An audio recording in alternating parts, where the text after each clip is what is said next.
வணக்கம். Welcome to கதை திரட்டு audio books. இந்த வீடியோவில் நம்ம என்ன கதை கேட்க போகிறோம்னா, என்ன தவம் செய்தேன் சிறுகதை. நம்ம சேனலை இது வரைக்கும் சப்ஸ்கிரைப் பண்ணாதவங்க சப்ஸ்கிரைப் பண்ணுங்க. பக்கத்தில் இருக்கிற பெல் ஐகானை கிளிக் பண்ணி ஆல்ங்கிற ஆப்ஷனை ப்ரெஸ் பண்ணுங்க. ஸோ தட் நான் போடுற கதைகளை உடனுக்குடனே நீங்கள் கேட்கலாம். வாங்க கதைக்குள்ள போகலாம். பால் பொங்கி வர அடுப்பை நிறுத்திய சிவகாமியின் மனதும் நிரம்பி வழிந்தது. அமெரிக்காவில் இருந்து வரப்போகிறான் நந்து. திருமணமாகி பேரன் அஜய் பிறந்து 10 வருடமாக அமெரிக்க வாழ்க்கையை அனுபவித்தவன் இந்தியா வந்து செட்டிலாக போகிறான். அம்மா போதும்மா, பணம் வேணுங்கிற அளவு சம்பாதிச்சாச்சு. தனிமையில இருந்த வரை போதும்மா. உறவுகளிடமிருந்து விலகி இருந்த நாட்கள் முடிஞ்சது. பெங்களூர்ல நல்ல வேலை தேடிக்கிட்டேன். தங்கறதுக்கு வீடு முதற்கொண்டு தர்றாங்க. நான் வரப்போறேம்மா. உங்களுக்கு சந்தோஷம் தானே? மகன் போனில் சொல்ல மனம் மகிழ்ந்தாள் சிவகாமி. சிவகாமி, உன் மகன் வரப்போறாங்கிற செய்தி கேட்டதுல இருந்து தலகால் புரியாம சந்தோஷப்படுற. உன்னை பார்க்க எனக்கும் சந்தோஷமா இருக்கு. உனக்கும் பேரனை பார்க்கணுங்கிற ஆசை இருக்காதா? கடல் கடந்திருந்த பிள்ளை நம்ம கிட்ட வரப்போறா. நானும் என் பேரனை, என் கொள்ளு பேரனை ஆசைதீர பார்க்க போறேன். இந்த கிழவி அதுக்கெல்லாம் கொடுத்து வச்சிருக்க.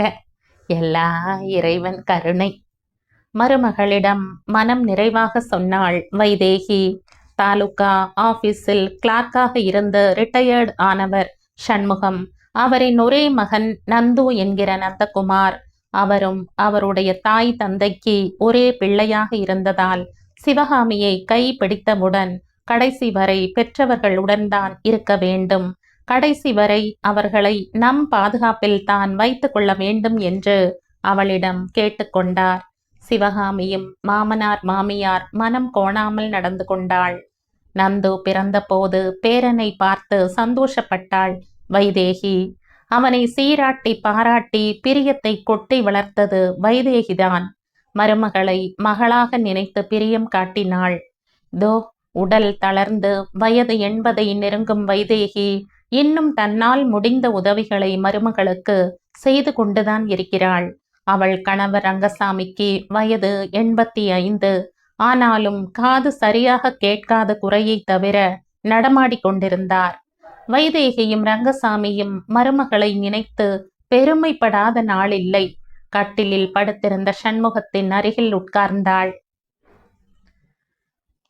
என்ன சிவகாமி, மகன் பேரனை பார்க்க போகிறோம்ங்கிற சந்தோஷத்தை கடந்து உன் முகத்துல சோகம் தெரியறதே, என்னம்மா விஷயம்? கணவனையே சிறிது நேரம் பார்த்தவள் மெல்ல வாய் திறந்தாள். அஜய் பிறந்து 2 வருஷம் கழிச்சு கூட்டிட்டு வந்தான். அப்ப தூக்கி கொஞ்சினது கூட ஞாபகம் இல்லாம 10 நாள்ல போயிட்டாங்க. இப்ப அஜய் குட்டிக்கு 6 வயசாக போகுது. என் பேரன் வரப்போறான். அவன் பக்கத்துல இருந்து சந்தோஷப்படணும். என் பிள்ளை மருமகளோடு கொஞ்ச நாட்கள் இருக்கணும்னு மனசு தவிக்குதுங்க. ஆனா அது நடக்காதுன்னு என் மனசுக்கு நல்லா தெரியுது. அப்பா அம்மா நம்மோட இருக்கும்போது அவங்களையும் கூட்டிக்கிட்டு பெங்களூர் போக முடியாது. எல்லாரும் ஒன்னா இருக்கிறது நடக்காத காரியம். நாம கொடுத்து வச்சது அவ்வளவுதான். இப்பவும் வந்து 10 நாள் இருந்துட்டு பெங்களூர் போயிடுவான். அதை நினைச்சாத்தான் வருத்தமா இருக்குதுங்க. என்னமா செய்ய முடியும்? நான் பிறந்ததுல இருந்து எங்க அப்பா அம்மாவை பிரியாம இருக்க. நீயும் அவங்கள உன் தாய் தகப்பனா நினைச்சு அன்போடு கவனிச்சுட்டு வர்ற. நம்மை விட்டா வேற போக்கிடம் கிடையாது அவங்களுக்கு. வயசான காலத்துல நாம தானே அவங்களுக்கு பக்கபலமா இருக்கணும். உன் ஏக்கம் எனக்கு புரியுது. என்ன பண்றது? சிவகாமிக்கு எந்த விதத்தில் ஆறுதல் சொல்வது என்று அவருக்கு புரியவில்லை. டிவி முன் அமர்ந்திருக்கும் சிவகாமியின் அருகில் ஊன்றுகோல் உதவியுடன் மெல்ல அடியெடுத்து வைத்து வந்த வைதேகி அமர்ந்தாள். நந்துவுக்கு இனிப்பு முறுக்கு ரொம்ப பிடிக்கும். அவன் வர்றதுக்குள்ள கொஞ்சம் சிரமம் பார்க்காம செஞ்சு வச்சுடு சிவகாமி. அப்புறம் நம்ம லட்சுமிய வீடெல்லாம் நல்லா சுத்தம் பண்ண சொல்லு. ஒட்டடை ஏதும் இருக்கக்கூடாது. தூசு அவனுக்கு ஆகாது. என் கொள்ளு பேரன் வர்றான். இந்த குடுகுடு கிழவிய பார்த்து என்ன சொல்ல போறானோ. அவள் பேசுவதை மௌனமாக கேட்டுக்கொண்டிருந்தாள் சிவகாமி. மற்றவர்களிடம் அன்பை மட்டும் எதிர்பார்க்கும் அந்த நல்ல உள்ளங்களை கணவர் சொன்னது போல கடைசி வரை நாம் தான் கவனிக்க வேண்டும், மனதில் பேரனுடன் இருக்க வேண்டும் என்று எழுந்த ஆசையை மறக்க நினைத்தாள். ஈசி சேரில் சாய்ந்து படுத்திருந்த ரங்கசாமி அருகில் நிழலாட கண் திறந்து பார்த்தார்.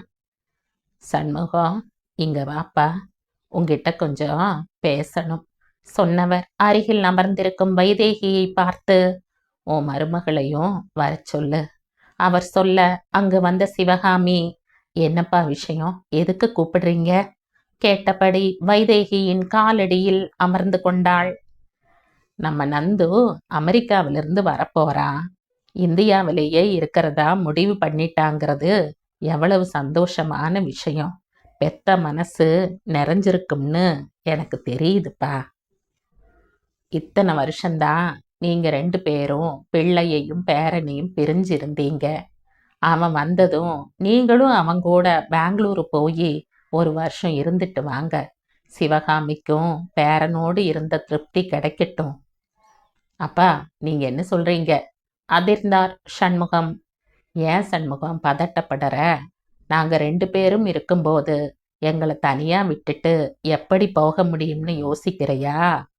அதுக்கு ஒரு ஏற்பாடு செஞ்சிருக்கேன் என்றவர் தொடர்ந்தார். என் அண்ணன் மகன் வேணும் நேத்து இங்க வந்திருந்தா இல்லையா, அவங்கிட்ட பேசின. என் அண்ணன் அண்ணி இந்த உலகத்தை விட்டு போய் சேர்ந்துட்டாங்க. அவனுக்கும் பிள்ளை குட்டி கிடையாது, தனி மனுஷனா இருக்கான். பணத்துக்குத்தான் கொஞ்சம் சிரமப்படுறான். நானும் வைதேகியும் 1 வருஷம் அவன் வீட்டில் அவன் பராமரிப்பில் இருக்கலாம்னு முடிவு செஞ்சிருக்கேன்னு சொன்னேன். சண்முகத்தை பணம் கொடுக்க சொல்றேன்னு சொன்னேன். அவனுக்கு நல்ல மனசு, உடனே சரின்னு ஒத்துக்கிட்டான். அதனால நீங்க 2 பேரும் நந்துவோட பெங்களூருக்கு போய் நிம்மதியா 1 வருஷம் இருந்துட்டு வாங்க. அப்பா, வேண்டாம்ப்பா, வயசான உங்களையும் அம்மாவையும் என்னால் தனியாக இப்படி விட்டுட முடியாது. உடம்புக்கு ஏதும் வந்தா எந்த அளவுக்கு அவங்க பார்ப்பாங்கன்னு தெரியாது. வயசான காலத்தில் உங்களை பிரிய மாட்டோம்ப்பா. நாங்கள் கடைசி வரைக்கும் உங்கள் கூடவே இருப்போம். இங்கே பாரு, எங்களுக்கு மட்டும் வயசாகலை. நீயும் சிவகாமியும் தாத்தா பாட்டி ஆகியாச்சு. உங்களுக்கு கிடைக்கக்கூடிய சந்தோஷங்களுக்கு நாங்கள் குறுக்க நிற்க கூடாது. எனக்கு என்ன, உடம்பு நல்லா தானே இருக்கு. நான் சொன்னது தான் நல்ல முடிவு. இதுக்கு நீங்க 2 பேரும் சம்மதிச்சு தான் ஆகணும் உறுதியாக சொன்னார் ரங்கசாமி. நந்துவும் அவன் மனைவி மஞ்சரியும் குழந்தை அஜயுடன் வந்து 1 வாரம் சென்றதே தெரியவில்லை. அந்த வீடே சந்தோஷமும் சிரிப்புமாக இருந்தது. ரங்கசாமியும் வைதேகியும் வயசை மறந்து சிறு குழந்தை போல கொள்ளு பேரனுடன் விளையாடி மகிழ்ந்தனர். வேண்டிய பொருட்கள் எல்லாம் வாங்கி கொடுத்து அவர்களை திக்கு முக்காட வைத்தனர். பேரன் அஜயை கொஞ்சும் போது வாழ்க்கையே நிறைவடைந்ததாக சந்தோஷப்பட்டாள் சிவகாமி. நந்துவின் கையில் காஃபி டம்ளரை கொடுத்தவள், நந்து, நானும் அப்பாவும் உன்னோட பெங்களூர் வந்து 1 வருஷம் இருந்துட்டு வரலாம்னு முடிவு பண்ணியிருக்கோம். எங்க பேரனோட கொஞ்ச நாட்கள் இருக்கணும்னு நாங்க பிரியப்படுறோம்ப்பா. தாத்தா பாட்டிய வேணு சித்தப்பா வீட்டில் அவங்க பொறுப்பில் விட்டுட்டு வரதான் முடிவு பண்ணியிருக்கோம். உனக்கு இதுல சம்மதம் தானே? மகனிடம் மகிழ்ச்சி பொங்க சிவகாமி தெரிவிக்க பதில் ஏதும் சொல்லாமல் எங்கோ பார்த்தபடி காஃபி குடித்த நந்துவை பார்த்து அதிர்ச்சி அடைந்தாள். மறுநாள் சிவகாமி மன கஷ்டத்தை வெளியில் காட்டாமல் வழக்கம் போல வேலை செய்து கொண்டிருந்தாள். சிவகாமி படுப்பதற்கு அறைக்குள் நுழைய அங்கு வந்த மஞ்சரி, அத்தை, அவர் மொட்டை மாடியில் இருக்காரு, உங்களையும் மாமாவையும் மேல வர சொன்னாரு என சொல்ல சண்முகத்துடன் மாடிப்படி ஏறி வந்தாள் சிவகாமி. வானத்து நட்சத்திரங்களை பார்த்தபடி மல்லாந்து படுத்திருந்த நந்துவின் அருகில் வந்தாள். என்னப்பா, மணி 10 ஆகுது, தூங்கலையா? பனி பெய்யுது, ஏன் மொட்டை மாடியில வந்து படுத்திருக்க கேட்டபடி வர, வாங்கம்மா இப்படி உட்காருங்க. சிவகாமியை அழைத்து அருகில் உட்கார வைத்து அவள் மடியில் தலை வைத்து படுத்து கொண்டான். சண்முகமும் மஞ்சரையும் வந்து உட்கார்ந்து கொண்டனர். அம்மா, என் மேல வருத்தமா இருக்கீங்களாம்மா? இல்லப்பா, உன் மேல எனக்கு என்ன வருத்தம் இருக்க முடியும்? நீ இவ்வளவு தூரம் எங்களை தேடி வந்ததே நாங்க செஞ்ச புண்ணியம்பா. இல்லம்மா, நேத்து நீங்க என்கிட்ட உங்க முடிவை சொல்லி என்னோட இருக்க போறதா சொன்னபோது நான் உங்களுக்கு எந்த பதிலும் சொல்லல. குறுக்கிட்டார் சண்முகம். இருக்கட்டும்பா, நீ மனசுல என்ன நினைச்சிருக்கேன்னு எங்களுக்கு தெரியாது இல்லையா? இதுல வருத்தப்பட என்னப்பா இருக்கு? நீங்க நினைக்கிற மாதிரி எங்களோட வந்து இருக்கலாமா? ஆனா அதுக்கு நீங்க கொஞ்ச காலம் காத்திருக்கணும். சொன்னவன் சிவகாமியின் கைகளை எடுத்து தன் கன்னத்தில் வைத்து கொண்டு, நம்முடைய நல்வாழ்வே பிரதானம்னு வாழ்ந்து காட்டினவங்க. அந்த காலத்திலிருந்து இந்த நிமிஷம் வரை நம்மோட சந்தோஷத்துக்காக எதை வேண்டுமானாலும் செய்ய தயாரா இருப்பவங்க. அவங்களுக்கு என் நன்றியை தெரிவிக்கணும்னு மனசார நினைக்கிறம்மா.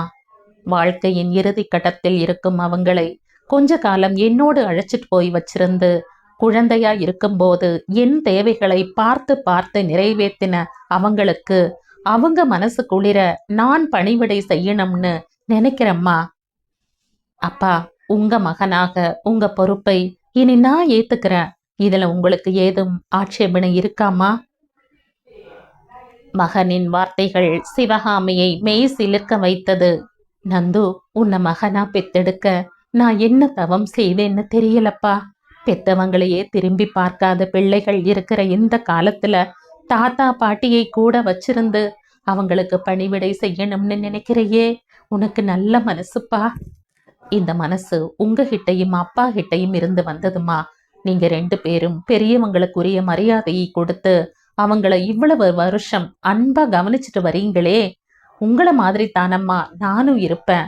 எல்லாம் நீங்க கத்து கொடுத்ததுமா. அம்மாவின் கைகளில் அன்பாக முத்தமிட்டான். காலையில தாத்தா பாட்டி கிட்ட நீயே சொல்லுப்பா, அவங்க உச்சி குளிர்ந்து போவாங்க. மன நிறைவுடன் சிவகாமியும் சண்முகமும் சொல்ல அப்பாவை அன்போடு பார்த்தான் நந்து. அப்பா, நாம சேர்ந்திருக்கிற காலம் வரும்.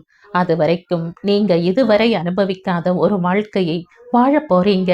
நீங்களும் தனி குடித்தனம் செய்ய போறீங்க. தனிமையான அந்த வாழ்க்கையிலும் ஒரு சுகம் இருக்குப்பா. அதை நீங்களும் அம்மாவும் அனுபவிக்கணும். அம்மாவோட பார்க்க வேண்டிய ஊர் கோவில்னு போயிட்டு வாங்க. பீச் சினிமான்னு போங்க. வாழ்க்கையை என்ஜாய் பண்ணுங்க. உங்க அம்மா அப்பாவை நான் பத்திரமா பார்த்துக்கிறேன். நந்து சொல்லி சிரிக்க அதை ஆமோதிப்பது போல சிவகாமியை கட்டி கொண்டாள் மஞ்சரி. அதுவரை மேகம் மறைத்திருந்த சந்திரன் அவர்களின் சந்தோஷத்தில் பங்கெடுத்துக் கொள்ள தக தகவென தன் ஒளிக்கதிர்களை வீசியபடி வெளியே வந்தான்.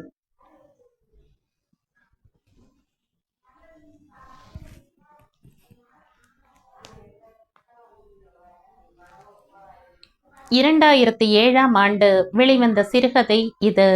இந்த கதை உங்களுக்கு பிடிச்சிருந்தா லைக் பண்ணுங்க, ஷேர் பண்ணுங்க, சப்ஸ்கிரைப் பண்ணுங்க.